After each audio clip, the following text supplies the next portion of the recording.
L'ouverture de la Coupe du Monde, c'est souvent on va dire un moment qui m'a réussi dans ma carrière. J'ai gagné sur les 8 dernières ouvertures de la Coupe du Monde, donc c'est voilà, le signe que c'est un moment qui me réussit plutôt bien en général de la saison. Alors j'ai déjà eu des moments de doute en amont, sur la première course parfois, ou en aval de cette ouverture, mais rarement voilà, sur l'ensemble de la semaine comme ça a été le cas. Ensuite, oui, c'est une nouvelle expérience qu'il faut apprendre à gérer. Il n'y a pas eu d'inquiétude de mon côté. Voilà, il y avait forcément de la déception parce que j'avais à cœur de bien faire et d'attaquer la saison un peu sur les chapeaux de roue. Mais voilà, je suis aussi, avec l'expérience, on va dire peut-être plus objectif. Et je savais que ce que je réalisais sur le sprint poursuite notamment, c'était pas, on va dire, correspondait pas à la prestation que je devais faire. Donc voilà, c'est pour ça qu'il y avait une sorte de sérénité qui me faisait dire que voilà, ça allait se déclencher et on va dire la forme à ski était pas loin et j'en suis persuadé. Alors Fitzane non plus, j'ai pas évolué à mon meilleur niveau. Par contre, je me suis prouvé que malgré ça, j'étais capable de gagner et malgré ça, j'étais capable voilà, de réaliser 2 podiums sur les 2 courses et de trouver on va dire des stratagèmes pour gagner même sans écraser sur les skis. Moi, ça a été ça sur ce week-end, sur une gestion de course, sur on va dire, une amplification d'une qualité de tir. Après, voilà, c'était des courses où j'avais pas de marge. Voilà, peut-être une balle de marge sur la poursuite, mais j'aimerais et je pense arriver sur la suite de l'hiver à retrouver un peu plus de facilité sur les skis qui me permettent d'aborder aussi ces tirs-là sans coup près. Il y a une vigilance particulière parce que, alors Fitzane, même si je réalise des belles courses sur les skis, je sens qu'il me manque de explosivité, il me manque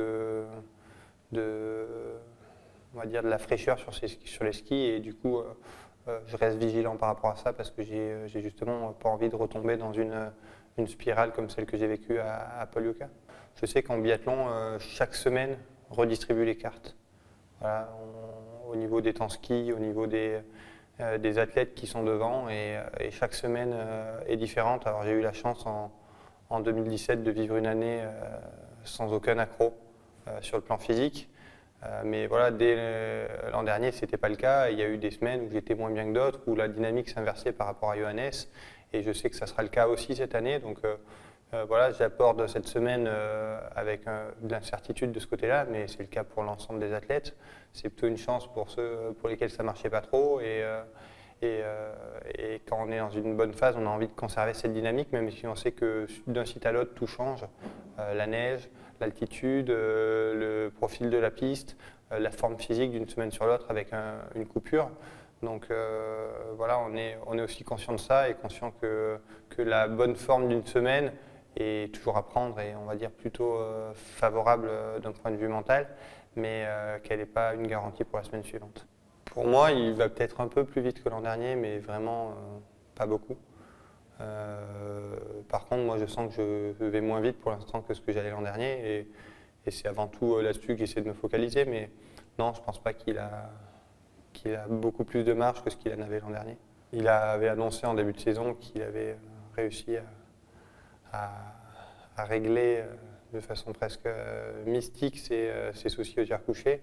Je crois que c'est une belle leçon pour lui de voir que finalement en sport c'est jamais aussi simple que noir ou blanc et que finalement des problèmes ça se règle sur le long terme et avec un travail spécifique et non pas avec on va dire une petite manipulation magique sur une carabine qui permet de... Voilà. C'est souvent des effets d'annonce qu'aiment bien d'ailleurs les Norvégiens sur l'ensemble de leurs athlètes qui plaisent sans doute à leurs médias mais qui moi m'ont toujours fait beaucoup rire parce que je sais que le sport c'est pas noir ou blanc et c'est quelque chose que j'applique à moi-même et c'est quelque chose aussi que je garde à l'esprit quand tout d'un coup il y a des remèdes magiques pour mes adversaires. Non, je pense que c'est une piste que j'apprécie parce que j'ai souvent eu des beaux résultats ici dans ma carrière. Voilà, sur les championnats d'Europe en 2007-2008, c'était pour moi une de mes premières compétitions, on va dire belles compétitions au niveau senior. Donc je crois que c'est une piste que j'apprécie. Ensuite, oui, il y a 2 ans, j'étais dans une année dans ma carrière où où j'avais l'impression que rien ne pouvait me résister. C'est un peu ce sentiment de plénitude qu'on aimerait vivre sur l'ensemble d'une carrière. Mais du coup, voilà, il y a 2 ans, c'est sûr que j'étais dans une dynamique qui était extrêmement positive, où je parvenais à gagner des sprints avec des erreurs, là où mes principaux adversaires n'en faisaient pas. Donc voilà, moi, je me fais pas non plus de... J'aimerais que ce soit pareil ce week-end, mais je sais qu'il faudra être parfait si j'ai envie de m'imposer dès la première course. Non, sinon je crois que j'aurais pas eu l'envie de continuer. Je suis persuadé que ce sera très dur de retrouver ce niveau de 2017 sur les skis, parce que c'était, comme je le disais, une année où sur l'ensemble des courses de la saison, j'ai eu l'impression de ne pas avoir de limite un peu sur les skis. Ça n'a pas été le cas du tout l'an dernier, par exemple, et ce qui ne m'a pas empêché de me battre à mon meilleur niveau et de régulièrement réaliser les meilleurs temps ski. Donc voilà, moi j'ai cette ambition-là d'être un des meilleurs skieurs du monde, si ce n'est le meilleur. Et je suis persuadé que c'est quelque chose qui est encore jouable, même si pour l'instant, c'est sûr, sur le début de saison, Johannes est allé plus vite que moi.